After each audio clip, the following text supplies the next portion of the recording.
We're beginning Chapter 13 of Surprise Kill Vanish by Andy Jacobson. Kill or Capture. After the assassination of President Kennedy in November of 1963, President Johnson renamed the special group, augmented the 303 Committee. The assassination plots against foreign leaders appeared to have been toned down, or at least the president's inner circle of advisors stopped allowing the minutes of meetings in which they were discussed to be recorded. The exception was with plans to kill Fidel Castro and Che Guevara, which moved ahead full bore. In 1967, the CIA Inspector General ordered an internal report on its assassination capability, the working papers of which were then destroyed on orders of CIA Director Richard Helms.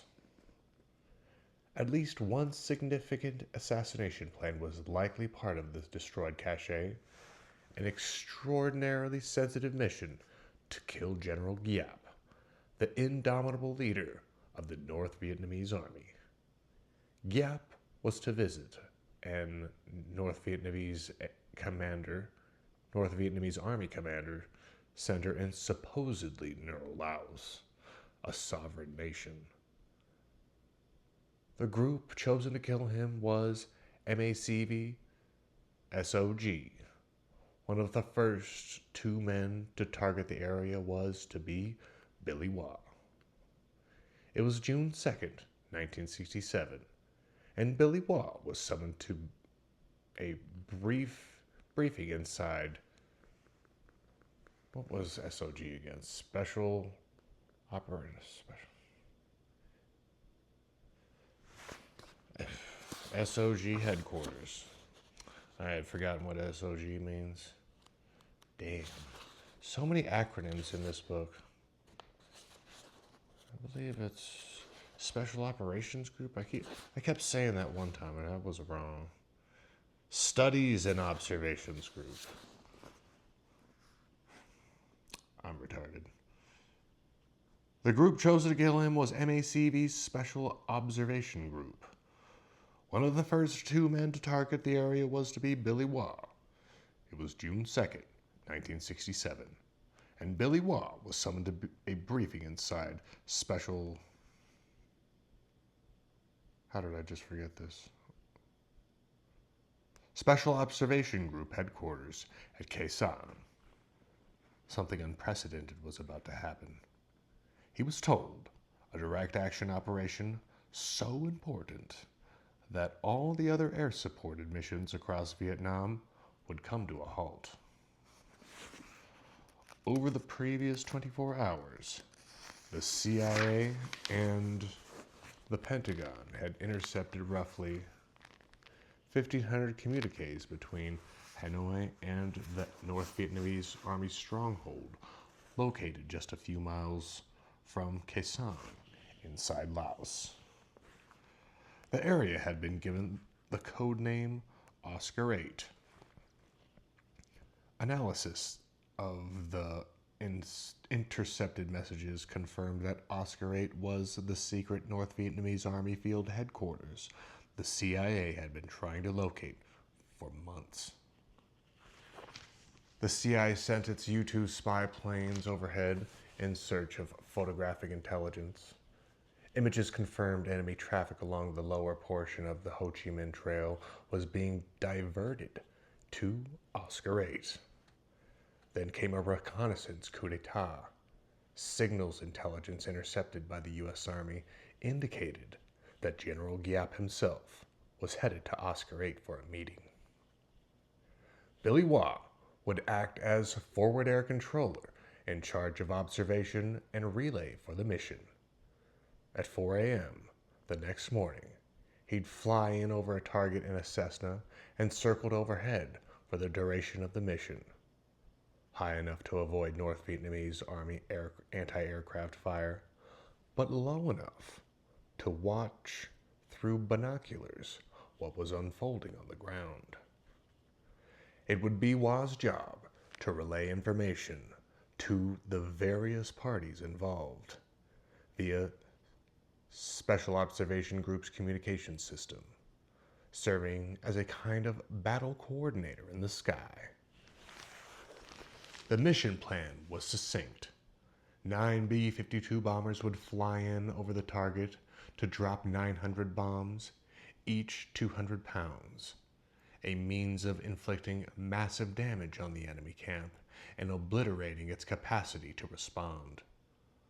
14 minutes later, 2 Marine helicopter gunships would strafe the area, clearing a landing zone. Next, 2 troop transport helicopters, piloted by Marine Corps pilots, would deposit 2 teams of Special Observation Group hatchet forces, large 30 or 40-man units used in big operations. Air support would come from 2 Sky Raider aircraft, propeller-driven workhorses that were slow but effective. 2 King Bee helicopters would insert 2 9-man Special Observation Group teams, experienced operators tasked with locating and killing General Giap. Finally, 4 fast-flying F-4 Phantom fighter jets would provide close air support. Special Observation Group had 7 hours to kill or capture Giap and get out. But Oscar 8 was a defender's dream. The bowl-shaped valley was surrounded by hills on 3 sides, forming a strategic ridge-shaped horseshoe. On earlier recon missions, Special Observation Group teams reported seeing 12.7mm anti-aircraft artillery, called AAA, scattered on hilltops and platforms in the jungle canopy like hunting birds. Like hunting blinds. Now it was dawn at Kaesang. Billy Waugh climbed into the Cessna O2 spotter aircraft, into the seat beside pilot James Alexander, an Air Force major. They flew 8 miles out from Kaesang, over the jungle canopy and into Laos, becoming the first to survey the Oscar 8 target area.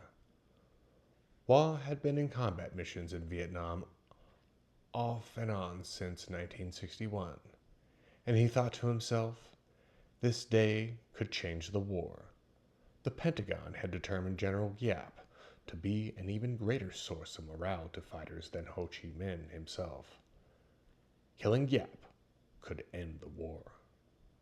Through binoculars, Waugh spotted cook fires down below, soldiers up early preparing breakfast for the fighters.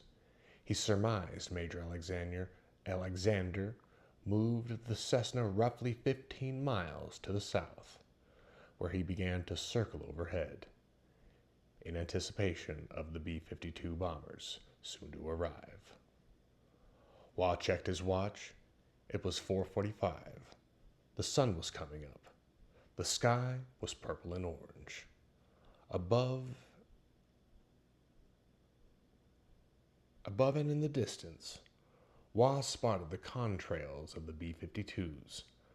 Like clockwork, at 6 a.m., 9 B-52 bombers passed over Oscar 8, inundating the target area with 200-pound bombs. It was a colossal attack.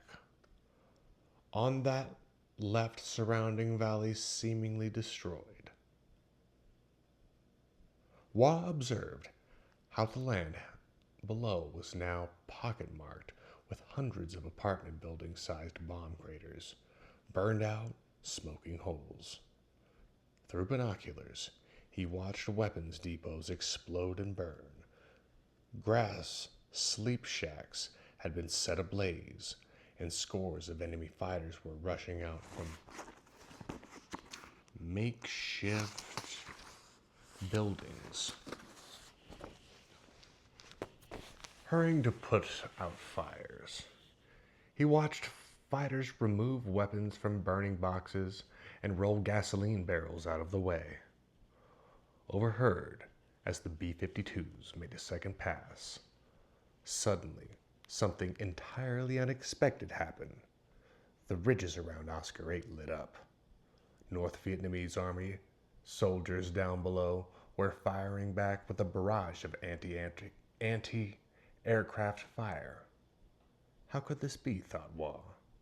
The camp had been heavily bombed, and yet the North Vietnamese Army air defenses appeared to be entirely intact. The B-52 bombers flew too high for the North Vietnamese Army to hit with anti-aircraft fire.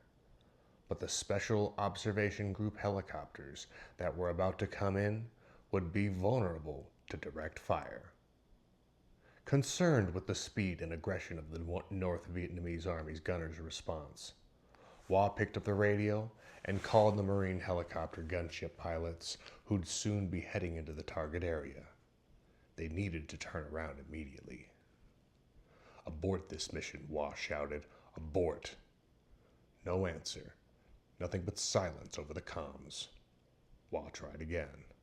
Then he tried contacting the Marine pilots who were flying the CH-46 troop transport helicopters, each one packed with 30 Special Observation Group hatchet forces.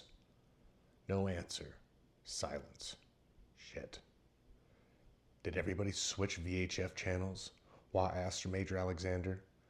Major Alexander shook his head and tried his own commo. Nothing but radio silence on his too. Waugh checked his watch. The helicopters diverting the hatchet forces were scheduled to arrive 14 minutes after the first B-52 bombing run, which meant any minute now. Desperate to get in touch with someone, Waugh kept trying his radio, but it was too late. Below and to the east, he spotted 2 Marine helicopter gunships flying fast and low.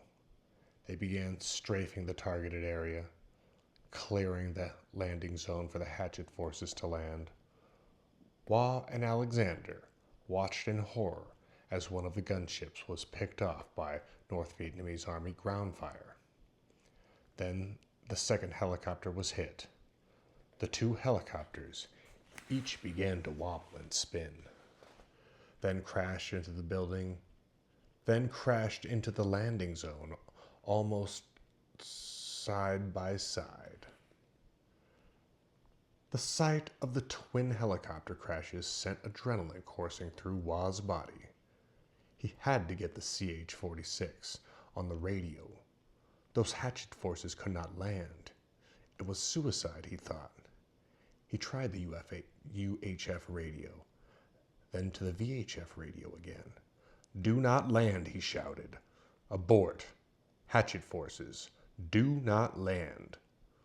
All this high technology, and nobody could hear anything. But all the landings were now in progress, and Waugh watched helplessly as the CH-46s entered the targeted area.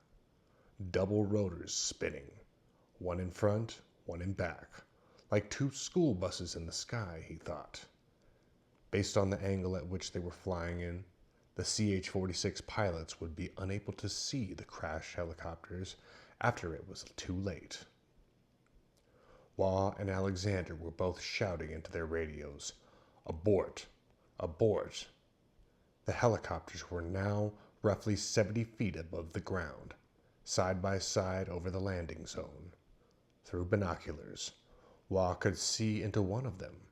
The door was open, and dozens of men were inside, amped up and ready to deploy. He'd been in that position countless times, standing in the doorway before the helicopter even landed, waiting to hit the ground running.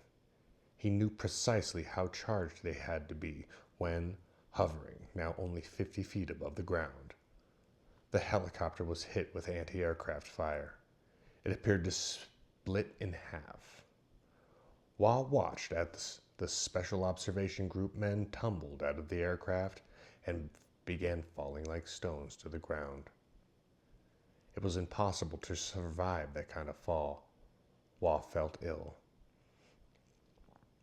The second helicopter was now 40 feet over the landing zone when it, too, was hit with anti-aircraft fire and split open. Waugh watched some of the men inside fall out and down. Others hung on to anything they could. The helicopter spun and maintained some of its lift, crash landing it in a way that left Wah thinking there might be survivors. Straining to see through the binoculars, he counted 9, possibly 10 men alive. He watched as they scrambled out of the burning aircraft and ran. Training taught them to take cover in the jungle, to evade and escape. In came the 2 H-34 King Bee helicopters, carrying the Special Observation Group teams assigned to kill Gyap. One was raked with enemy gunfire, while watched as it burst into flames, then crashed into the ground. Through binoculars, he saw 3 crew members scramble out of the burning helicopter and take cover. One Special Observation Group operator was shot dead as he ran, but the other two appeared to have made it into the jungle. Wah kept his eyes on the Special Observation Group men as they evaded capture. As they were definitely alive and definitely running for cover, he noted. The second helicopter appeared to have landed. As Wah strained to see, Major Alexander moved the Cessna up to 4,000 feet, where the comm channels might be better. As he did, Wah briefly lost sight of what was happening on the ground. Up at 4,000 feet, the radio worked and Wah reached Major Kilburn at SOG facility. At Quezon, Kilburn knew nothing about what was happening at the targeted area. "We got a real problem over here at Oscar 8, Wah said. And he relayed the dire situation as quickly and succinctly as he could. The mission to kill or capture General Gyap was now a rescue mission, Kilburn says. The goal was to try and get anyone trapped inside Oscar 8 out of there alive. Wah discussed the situation with Major Kilburn.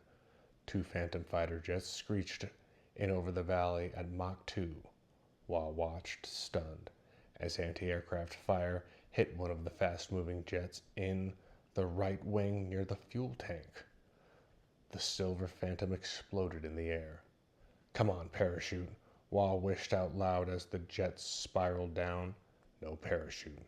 The Phantom jet crashed into the hillside and exploded. "Sky Raiders coming in," someone said over the comms, startling him. "They think they can take out a AAA?" Wah shook his head. This was suicide.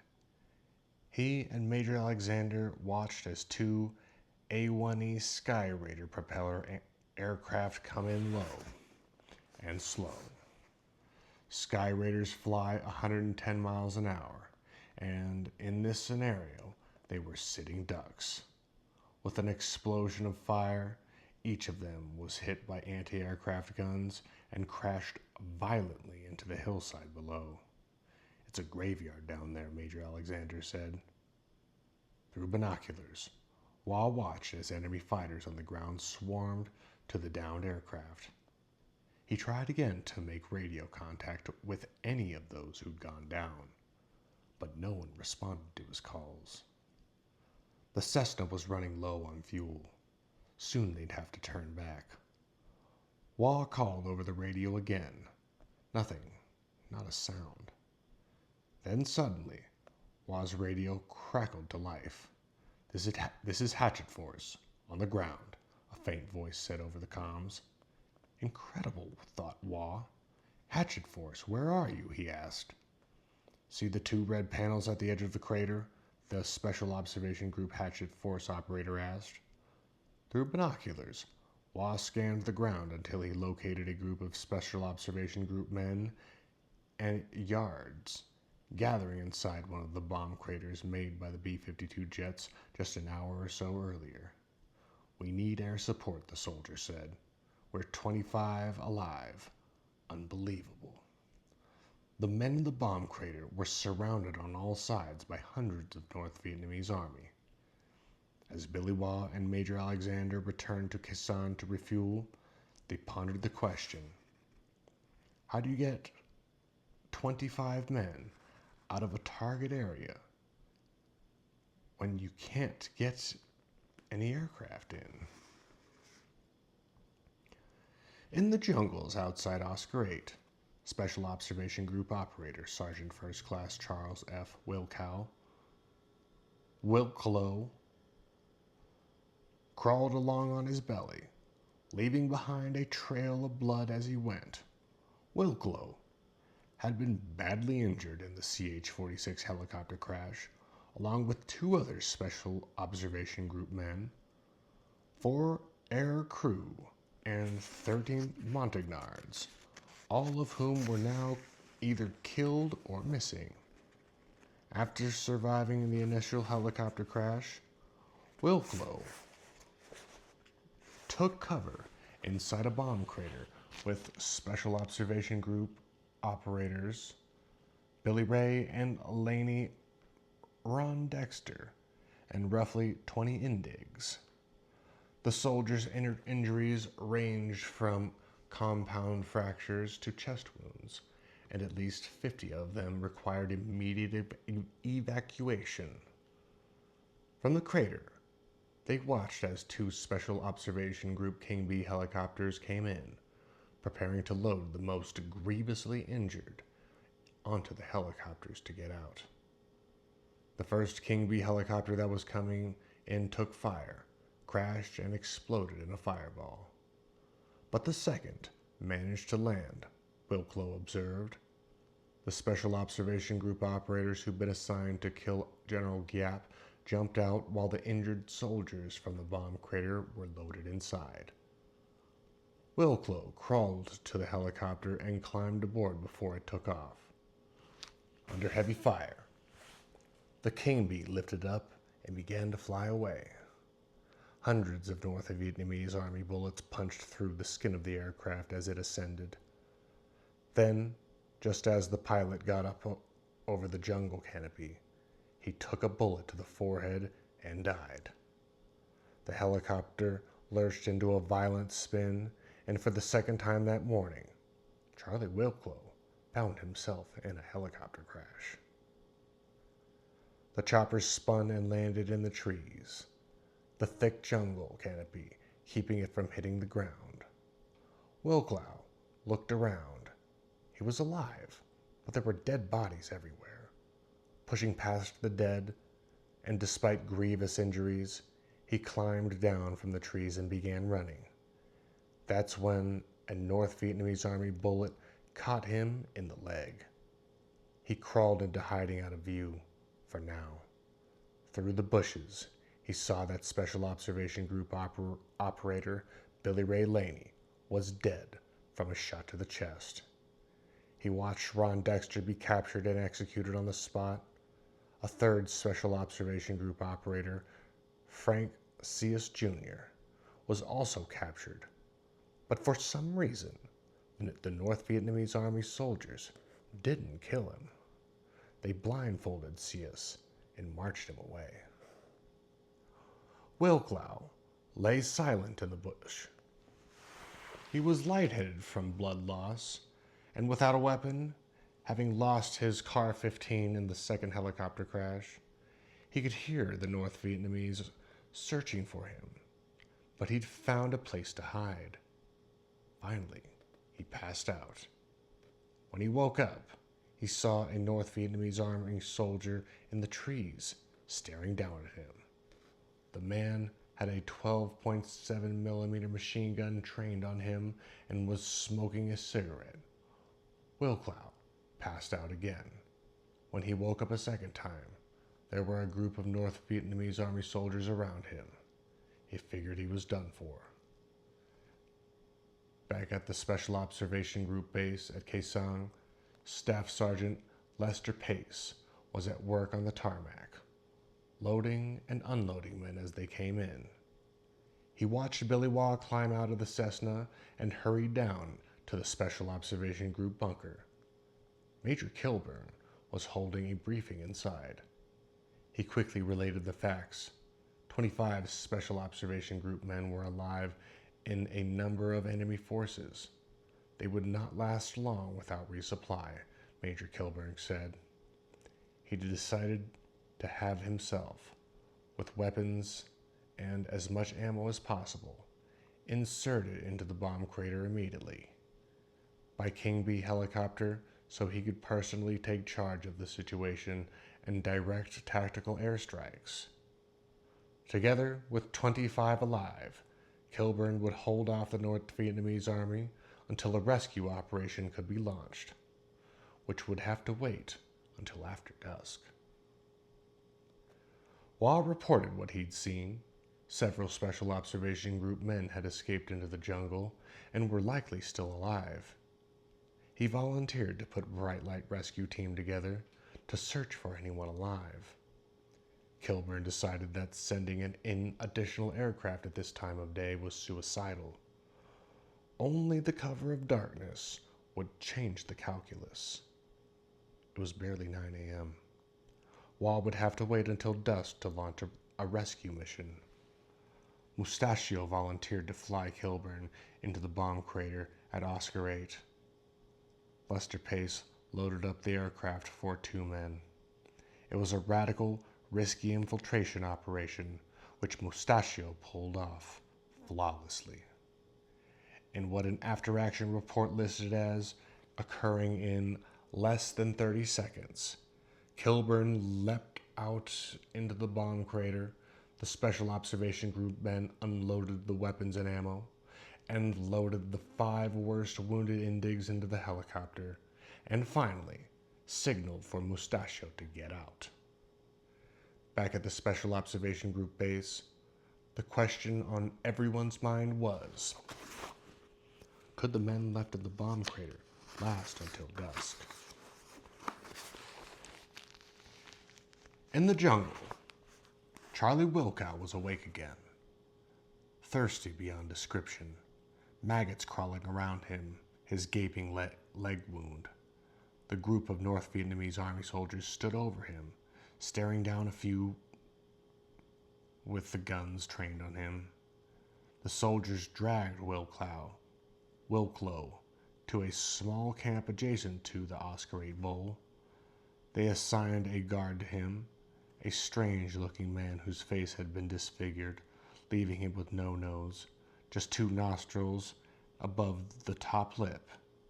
Every time Wilklow passed out, he experienced a terrible nightmare about his captor and his mutilated face. After depositing Kilburn in the bomb crater, Mustachio made it back to base with 5 gravely wounded yards. While Lester Pace unloaded the helicopter, Billy Waugh asked Mustachio how long until he was ready to go searching for missing Special Observation Group operators. Mustachio said he was ready now. It was 10 a.m. That's close enough to dusk, thought Waugh. Mustachio and Waugh headed back to Oscar 8, flying over it, outside the range of aircraft fire, desperately searching for a sign of anyone who might be alive. Any combat soldier who has evaded capture and awaited rescue will tell you that there is nothing like the sound of helicopter rotor blades to sharpen the will to survive. These rescue operations were critical to morale, says John Plaster. The thought that your fellow Special Observation Group men would never give up a chance to look for you was why so many Special Observation Group operators were willing to keep running into battle, despite highly unfavorable odds. Meanwhile, on the jungle floor outside Oscar 8, the group of North Vietnamese army soldiers who'd captured Charlie Wilklow decided to use him as bait. Wilklow's lower leg was nearly destroyed. He was not going anywhere, so they laid him down in an open clearing and spread out his red rescue panel on his chest, hoping the Special Observation Group helicopter flying overhead would see him and come for him. But the jungle was endless, a sea of green trees, and neither Wah nor Mustachio spotted Charlie Wilclow spread out on the ground with a signal panel on his chest. After dusk, Kilburn and the men in the bomb crater were all extracted alive, but there were no survivors beyond that. 24 hours passed. The next day, Wah and Alexander continued searching. Nothing. 48 hours passed. Then 72. Still searching. Still no missing men found. On the fourth day, on a pass over the western edge of the horseshoe ridge, Wah noticed an unusual color on the jungle floor. Red. He asked Major Alexander to fly in closer. My God, he thought, that's a red signal panel. There was a body down there, with a signal panel across the chest. Wah was certain of it. Wah used the FM radio to call back to Kaesong. He requested 2 Special Observation Group men and a helicopter for a rescue mission. But all the Special Observation Group recon men were out on new missions. The only Special Observation Group man on base was Lester Pace, working resupply. Didn't matter. Wah knew Pace to be a dedicated Special Observation Group man who also happened to be endowed with hellacious strength. I told him I needed him for a rescue mission, remembers Wah. Pace said he was just about to leave for some rest and relaxation in Hong Kong. No, you're not, said Wah. Of course I was going to go on the rescue mission, Pace recalled in an interview for this book. I'd already served my time in the jungle, spent 6 or 7 months on a Special Observation Group recon team. I knew everyone on base. Now in resupply, I'd get the guys anything they needed to complete a mission. I saw them go out, and I was aware who didn't return. Not wasting any time, Wah briefed Pace on the rescue mission over the radio. He needed to rappel down out of a hovering king bee wearing an extraction rig and carrying a second one. When you reach the man on the ground, said Wah, hook him to yourself. Give the pilot the thumbs up and both of you will lift off, Pace said. He understood. The helicopter pilot flew Lester Pace to the targeted area, loitering over the jungle canopy where the man and his red panel were last seen. I sensed nothing but danger, Pace recalled. All the danger in the world. The North Vietnamese were like the Tasmanian devil. They swarmed, they hid, they were everywhere. My gut feeling was, wow, this might be the end for me. With the pilot hovering over the trees, Lester Pace leaned out of the helicopter for a better look. He saw the Special Observation Group man move. The man was definitely alive. Pace gave the pilot the signal he was going to go, then rappelled down toward the body. He hooked the soldier to the second rig, then gave the pilot the thumbs up. The pilot lifted the 2 men up off the ground and moved fast out of enemy territory. Wilclow grabbed and hugged me, remembers Pace. He said, I don't believe this. I'm supposed to be dead. The pilot made it safely back to base when they landed at Kaesong with Charlie Wilclow. Everyone just grabbed and hugged him, Pace recalls. Sergeant First Class Charlie Wilclow had survived 2 deadly helicopter crashes and had been captured by the North Vietnamese Army, held as a POW, forgotten about, and then rescued. All against impossible odds. The North Vietnamese Army had set Wilclow up as bait and had prepared to ambush and kill or capture the Special Observation Group rescue team. But apparently after 3.5 days, the North Vietnamese Army gave up on Wilclow being rescued and instead left him out in the open to die. Maggots that had infested Wilklow's wounds saved his leg and probably his life.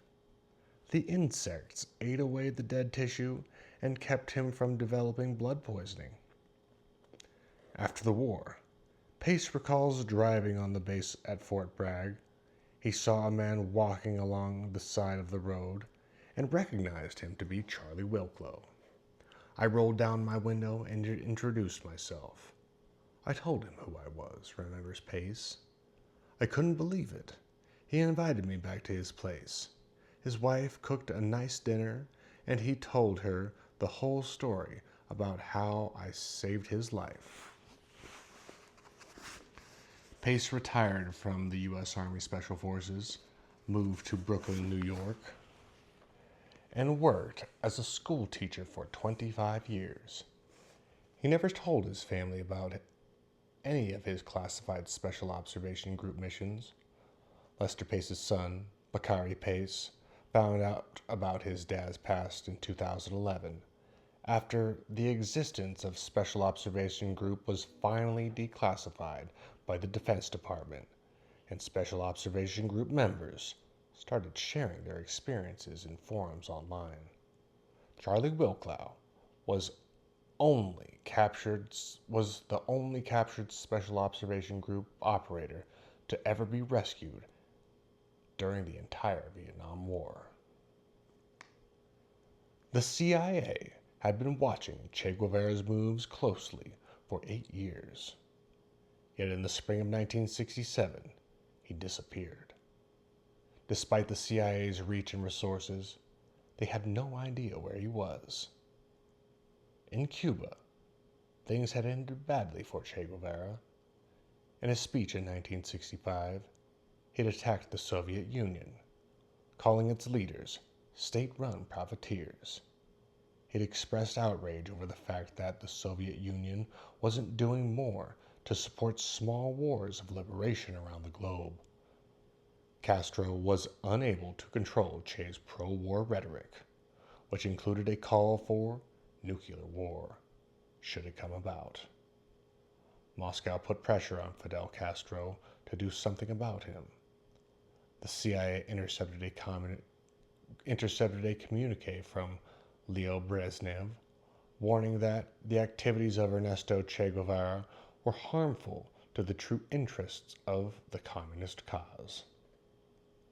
Under pressure from his Soviet benefactors, Fidel Castro sent Che Guevara to Africa to start a revolution in Congo, which failed.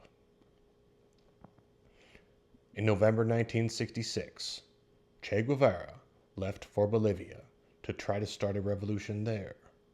The handsome revolutionary was one of the most recognizable figures in the world, so he disguised himself as a middle-aged Uruguayan economist, wearing thick glasses and a skull cap that made him look bald. Before he left Cuba this last time, Che gave his wife, Alidia, a letter to read to their children should he never return. Grow up to be good revolutionaries, Che implored. Remember that the revolution is what is important, and that each one of us on our own is worthless. Now it was summer of 1967, and a deathly ill Che Guevara was held up in the Bolivian mountains with a small band of Marxist revolutionaries who were in equally bad shape. Like men shipwrecked on an island, Che and his guerrilla fighters had barely anything to eat. When a local peasant shared his food with them, cooked pork, they were unable to digest the meat and got sick. Eventually, they slaughtered their own horses and mules, emaciated from diarrhea, and withered out asthma medicine. Che hadn't taken a bath in 6 months. The will to go on withered from him, he wrote in his diary. He felt depressed. The Bolivian army was after him, so was the CIA. In June 1967, in Miami, Florida, Felix Rodriguez received a call from CIA case officer. Rodriguez had continued to work for the agency on contract operations ever since he was first recruited for Brigade 2506, the Bay of Pigs operation in 1961. Then came a mysterious call. "Are you willing to go to Bolivia and lead a mission?" a man asked cryptically. Rodriguez learned that the job he was being offered required unconventional warfare skills, that it was an anti-guerrilla operation, a mission so highly classified it had been authorized by the President of the United States. The U.S. ambassador to Bolivia set forth a stipulation that the man chosen by the CIA to lead the covert operation needed to be a non-U.S. citizen. Felix Rodriguez was still a Cuban national. "What's the mission?" Rodriguez asked. "Train Bolivian Army Rangers in unconventional warfare and go get Che Guevara," he was told. Rodriguez was flown to Bolivia, where he worked alongside a Special Forces A team commanded by Major Ralph Shelton, training Army Rangers in unconventional warfare techniques. By the first week of October, the CIA's network of assets had finally honed in on where Che Guevara was hiding out. He was holed up in the mountains, in a remote village called La Higuera, in Valle Grande province. 2 days later, Rodriguez was installing an anti-aircraft antenna in an airplane at the general headquarters of the 8th Division of the Bolivian Rangers when the coded message came over the radio. "Papa cansando," the message said. "Dad is tired." The Rangers, the Rangers trained by Rodriguez had captured Che Guevara alive. Rodriguez notified the CIA handler. That same night, President Johnson received a memo from National Security Advisor Walt Rostow saying that Che Guevara had likely been captured. "The Bolivian unit engaged is the one we have been training for some time," Rostow told the president. "This tentative information that the Bolivians got Che Guevara will interest you. It is not yet confirmed." In the morning, Felix Rodriguez and Bolivian Colonel Joaquin Zeneto Anaya flew by helicopter to one-room schoolhouse in the mountains where Che was being held captive. Rodriguez asked to see the prisoner alone. Che Guevara was on the floor, his arms and his feet bound. His clothes were torn. His hair was matted. In place of shoes, he wore pieces of leather tied with cord. There in the schoolhouse, with the prisoner looking on, Felix Rodriguez set up his radio and transmitted a coded message to the CIA station in La Paz to be retransmitted on to the headquarters at Langley in Virginia. Rodriguez photographed Che's diary and confiscated his belongings. Beside the diary, there were some pictures, Che's address book, and a roll of microfiche. Rodriguez says he spoke to Che alone for over an hour and that he told him he was Cuban and had been part of the CIA's Brigade 2506. "I said that in the aftermath of the CIA invasion at the Bay of Pigs, he had personally executed several of my friends." "Ha," Che said in response. "Nothing more. I don't know what he was thinking at the moment, and I never asked." Rodriguez recalls. He says he told Che that he was working for the CIA and that the agency wanted him alive, not dead. Shots rang out in the room next door. A fighter named Ernesto had just been executed, and Rodriguez recalls hearing the man's body fall to the floor. Rodriguez received a radio call from the Bolivian High Command. He later told the CIA's Inspector General with a coded message. The code number 500 and 600 as orders. To execute prisoner Che Guevara. He knew that this was a violation of the Geneva Convention. Rodriguez maintains that the Bolivian army was in charge of the operation and not the CIA. He stared at Che and a condemned man. We embrace, Rodriguez says. It was a tremendously emotional moment for me. I no longer hated him. Rodriguez walked out of the room, passing two Bolivian soldiers. He says looked drunk. He asked for them not to shoot Che Guevara in the face.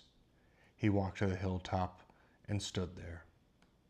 When he heard shots ring out, he noted the time on his Rolex watch. It was 1:10 p.m. After a few minutes, one of the soldiers came out carrying Che Guevara's watch, a Rolex like his own. Rodriguez asked to see it. When the soldier wasn't looking, he says he swapped out Che's Rolex for his own. It was time to move out. Using a canvas tarp, the soldiers loaded Che Guevara's body into the helicopter, but balancing the corpse inside the small helicopter was challenging, and a decision was made to strap the body to one of the helicopter's skids. Rodriguez, struggling with the task, looking down, he noticed he had Che Guevara's blood on his hands. Back at Bolivian Army headquarters, Felix Rodriguez briefed Chief of Staff General Alfredo Ovando Candia on the events of the day. At one point during the conversation, the general ordered a subordinate to cut off Che Guevara's hands, remembers Rodriguez. The hands were sent to Cuba to Fidel Castro as proof that Che was dead. Rodriguez stated in an interview for this book, "I know for certain from scores that they are kept in preservatives in Havana, in a security facility there." Rodriguez says that on occasion, Che's amputated hands are ceremoniously brought out and shown to anti-American revolutionaries as a physical reminder of the dirty work done by the United States and the Central Intelligence Agency. On February 24, 1969, Felix Rodriguez became a citizen of the United States. He told his CIA handler that he wanted to volunteer for U.S. government service in Vietnam. He was assigned to the Phoenix program, one of the most controversial programs of the Vietnam War. Phoenix was one of several pacification and rural security programs that CIA ran in South Vietnam during the 1960s, says Colonel Andrew R. Finlayson, an officer in the Phoenix program. The premise of pacification was that if peasants were persuaded that the government of South Vietnam and the United States were sincerely interested in protecting them from the Viet Cong and trained them to defend themselves, then large areas of the South Vietnamese countryside could be secured and won back from the enemy without direct engagement by the U.S. military. This is not what happened.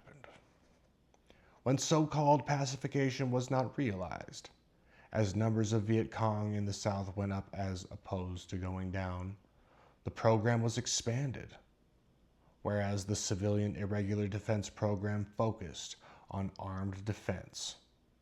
The Phoenix program was intelligence-based. The CIA created a network of roughly 100 local intelligence committees across South Vietnam. These committees, says Colonel Finlayson, collected information on the Viet Cong and then disseminated it to local police.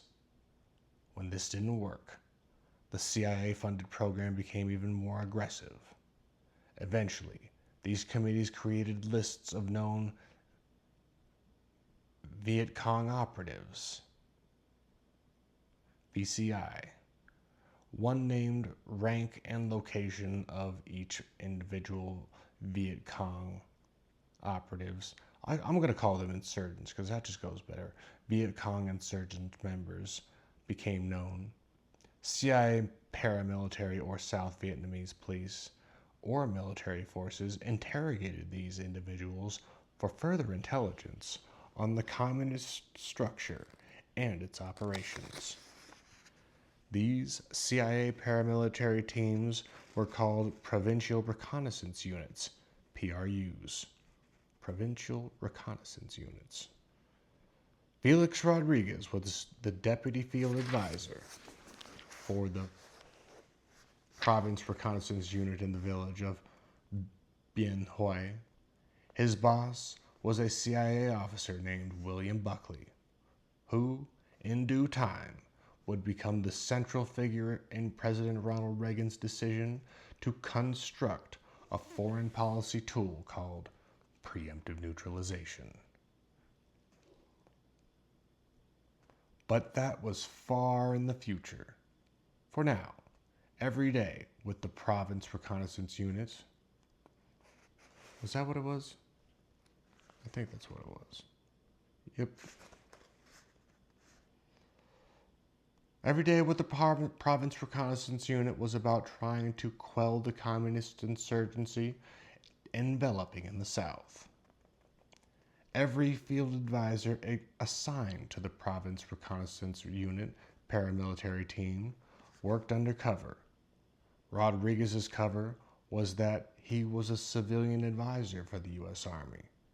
CIA internal memos described that provincial reconnaissance units as the investigatory and paramilitary attack teams would support Phoenix program in the field. Would support the Phoenix program in the field. Witnesses say that the program used torture, murder, and assassination to try to rid the South of the Viet Cong. U.S. officials have long disputed this claim. A similar program was developed in Afghanistan 40 years in the future. What would begin as a program of pacification in Afghanistan in September 2001 would be transformed into the first U.S. government targeted killing campaign to be publicly acknowledged by an American president. And that's where we're at today for Chapter 13.